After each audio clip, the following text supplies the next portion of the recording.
네, 정부의 종부세 기준 완화 배경 그리고 이것이 향후 부동산 시장에 미치는 영향도 한번 짚어보도록 하겠습니다. 대한건설정책연구원 이은영 책임연구원 전화 연결돼 있습니다. 연구원님 안녕하십니까? 네, 안녕하세요. 네, 1주택자 종부세 과세 기준 현재는 지금 공시가 9억인데 이제 11억으로 상향 조정되는 걸로 여야가 결국 합의를 했는데요. 이 여당이 사실 줄고 주장하던 건 이게 아니라 상위 2%가 기준이었거든요. 왜 이건 실현되지 못한 걸까요? 네, 알겠습니다. 예. 원래 종부세라는 것이 처음 도입될 때는 상위 1%에 대한 과세 개념이었습니다. 네. 그런데 갑자기 올해 들어와서 상위 2%라고 하는 내용이 나오죠.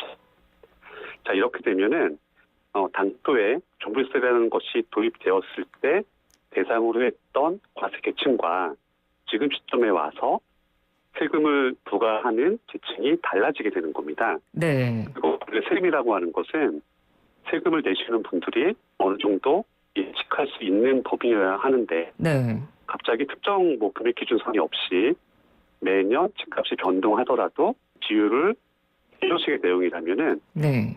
가능성이 상당히 떨어지게 됩니다. 이런 부분 때문에 정책 당국에서도 상위 2% 종부세안은 계속 주장하지 못한 것으로 판단할 수 있습니다. 네.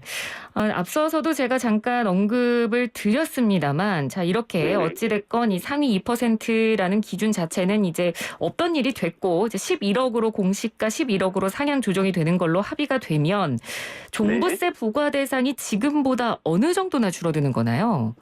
네, 지금 민주당 부동산 특위에서 발표한 내용대로 하면, 네. 자, 종전에 9억 원 기준으로 했을 때 약 18만 명 수준의 납부 대상자가 네. 지금 다시 10원을 올리게 되면 약 9만 명 수준으로 감소하게 된다고 나와 있습니다. 자, 이렇게 되면 지금 종부세 기준을 상향함으로 인해서 네. 분명히 납부 대상자가 줄어드는 것은 맞습니다. 납부 대상자도 줄어들고 금액 자체도 그럼 줄어들겠네요. 네, 맞습니다. 지금 발표된 내용대로 하면 약 660억 원 정도가 매년 감소할 것으로 예측이 됩니다. 그렇군요. 자, 그럼 이제 시장에서는 지금 이번에 내려진 결정에 대해서 어떤 평가들을 할지가 좀 궁금한데, 일단은 1주택자들의 보유세 부담이 줄어드는데 어느 정도 기여를 했다, 이런 평가가 나오고 있습니까? 어떤가요? 사실 그 부분에 대해서는 그렇게 딱히 만족했다는 반응은 크게 보이지 않고 있습니다. 자, 왜냐하면은 기존의 공시가격 9억 원에서 11억 원으로 올렸을 경우에 분명히 과세 대상자가 줄어드는 것은 맞습니다. 네. 그런데 문제는 최근 몇 년의 사례를 봤을 때 계속 부동산 가격이 상승을 하고 있습니다. 그리고 지금도 동시에 정부가 진행하고 있는 것이 공시가격을 현실화하겠다는 내용입니다. 네. 추후에 약 시세의 90%까지 올리겠다는 거죠. 자, 이렇게 된다면은 지금 시점에서는 종부세 과세 대상자가 줄어들 수 있지만 향후 몇 년이 다시 지나게 되면 줄어든 만큼 또 늘어날 가능성도 무시할 수 없다는 겁니다. 자, 이런 부분 때문에 일단 1주택자이신 분들도 그렇게 만족스러운 반응을 보이지 않고 계시고요. 네. 그리고 공동 명의로 하신 분들 같은 경우에는 이번에 발표된 내용에서 내용이 없습니다. 사실 이런 부분은 어떻게 보이냐면 어떤 정책을 만들거나 뭔가 집행을 할 때 그 정확한 방향이 없는 겁니다. 네. 자, 이제 그런 세부적인 방향이나 이런 것이 없이 일단 이 부분을 완화할 건데 얼마까지 완화할 것이냐 이런 내용만 중점이 되다 보니까 공동 명의로 보유하신 분들 같이 이런 세부적인 부분이 누락이 되는 겁니다. 네. 따라서 이런 부분은 시장에서 지적을 계속 할수록 물론 보완이 될 겁니다. 보완은 되겠지만 사실 이런 부분은 민간에서 이를 지적하기에 앞서 정책을 발표할 때 미리 반영했어야 하는 사안이라는 게 좀 아쉽습니다. 네. 지금 공동명의 1주택자들 이야기를 해주셨으니까 그 부분도 좀 구체적으로 질문을 드려보겠습니다. 네네. 부부가 이제 공동명의로 주택이 하나만 있으신 분들이 계시잖아요. 그렇죠. 이분들에 대한 그러면 종부세 과세 기준은 1인당 6억 원, 그럼 부부 합산 12억 원으로 기존과 마찬가지로 유지가 되는 건데 1주택자의 경우는 뭐 금액이나 뭐 이런 걸 다 떠나서 어찌됐건 이번에 혜택을 보고 과세 기준이 완화되는 건데 부부 공동 네. 명의자들은 이 혜택에서 어떻게 보면 소외되는 거잖아요. 그렇죠. 네. 형평성 논란이 좀 나올 수도 있을 것 같습니다. 나올 수밖에 없습니다. 네. 똑같이 엄밀히 따지면 집 하나를 두 분이 나눠 가진 경우에는 0.5주택인 거죠. 실제 세상에서는. 네. 하지만 이런 부분에 대한 고려가 없이 아예 새로운 정책 방향에서 배제가 되고 1주택자만 한정해서 새로운 기준을 적용한다는 것은 당연히 시장에서 불만이 나올 수밖에 없는 사안입니다. 예. 그리고 또 하나 결론이 나지 않은 부분이 고령자 종부세 납부 유예안인데요. 이 과세 네네. 대상이 되시는 분들은 그러면 우리는 어떻게 되는 거냐 이렇게 좀 혼란스러워 하시는 것 같더라고요. 네, 맞습니다. 그런데 사실 이 부분도 저희가 좀 더 생각을 해볼 것이, 네. 자, 기본적으로 수입이 많이 줄어드신 고령자이신 분들이 비싼 집을 가지고 계시더라도 이 집의 가격이 비싸다면 이제 종부세를 내셔야 한다는 전제가 있는 겁니다. 자, 이런 전제 하에서 이제 수입이 적으신 분들이 어떻게 이 돈을 낼 수가 있느냐, 네. 집에서 쫓겨나라는 거냐, 이런 내용이 나오기 때문에 이제 이런 분들을 대상으로 해서 종부세를 지금 시점이 아니라 미래 시점에 낼 수 있도록 이연해 주겠다는 것이 종부세 납부 유예안입니다. 예. 그런데 사실 여기까지만 들으면은 뭐 이제 고령자이신 분들을 좀 보호하는 듯한 내용이 될 수 있습니다. 네. 그런데 이걸 정확히 따져보게 되면, 자, 이분들이 내셔야 하는 종부세를 지금 내나 나중에 내나 똑같은 명목가액으로 받는 것이 아니라 네. 나중에 내시게 되면 그만큼의 추가적인 비용이 더 붙습니다. 뭐 일종의 뭐라고 그러죠? 그 세금을 늦게 냈을 때 붙는 거 있지 않습니까? 네. 네, 지금 다 그렇게 되는 상황입니다. 네. 이러니까 이제 고령이시고 종부세 대상이 되시는 분들 같은 경우에는 종부세 납부를 유예해 준다는 것이 그렇게 큰 혜택이나 어떠한 보호책으로 느껴지기 어려운 상황입니다. 네, 그렇군요. 이 발표가 난 직후에 이제 이은영 연구원님께서 많은 인터뷰를 하셨는데 그 내용들을 보니까 국민이 체감하는 물가 변동 같은 이러한 현실을 좀 반영을 해서 종부세 부과 기준 금액을 더 올려야 된다라는 코멘트를 하셨더라고요. 네, 그렇다면 이런 의견을 내신 이유는 결국 종부세 인하라는 것 자체가 정부 부동산 정책의 실기다라고 평가를 하시는 겁니까? 최근에 들어서는 그런 비판이 많이 나오고 있습니다. 네. 근데 뭐 정확히 얘기하면 지금 정부의 실기라기보다는 제도가 처음 도입되었을 당시의 환경과 그 이후의 환경이 변하게 되면 그 제도를 달라진 환경에 맞춰서 바꿔줘야 한다는 얘기였습니다. 네. 특히 이 부분이 최근 몇 년간의 논란이 된 것은 당연히 부동산 가격의 상승이 최근 몇 년 사이에 컸기 때문입니다. 그 때문에 종부세 대상자가 크게 늘었고 이제 이 부분에 대해서 이제 많은 이의가 제기됐던 건데, 사실 종부세가 처음 도입되던 시기, 그러니까 종부세의 세동기라고 할 수 있는 2000년대 초반과 중반에는 이 대상 금액 기준이 공시 가격으로 6억 원이었습니다. 네. 그런데 그 당시의 물가를 따져보게 되면 서울 변두리 아파트 국민평형 기준으로 했을 때 이제 이런 아파트를 한 3채나 4채 정도 가지면 종부세에 해당이 됐습니다. 네. 그런데 지금은 이런 아파트들의 가격이 다 올랐기 때문에 매매 가격으로 한다면은 이런 아파트 한 채가 지금은 10억 원 정도 되거나 네. 더 넘는 경우도 많아졌죠. 그렇죠. 자, 그렇다면은 똑같은 부동산을 소유하고 있는데 과거에는 종부세 대상이 아니었지만 시간이 지나면서 종부세 대상이 되고 그럴 수 있죠.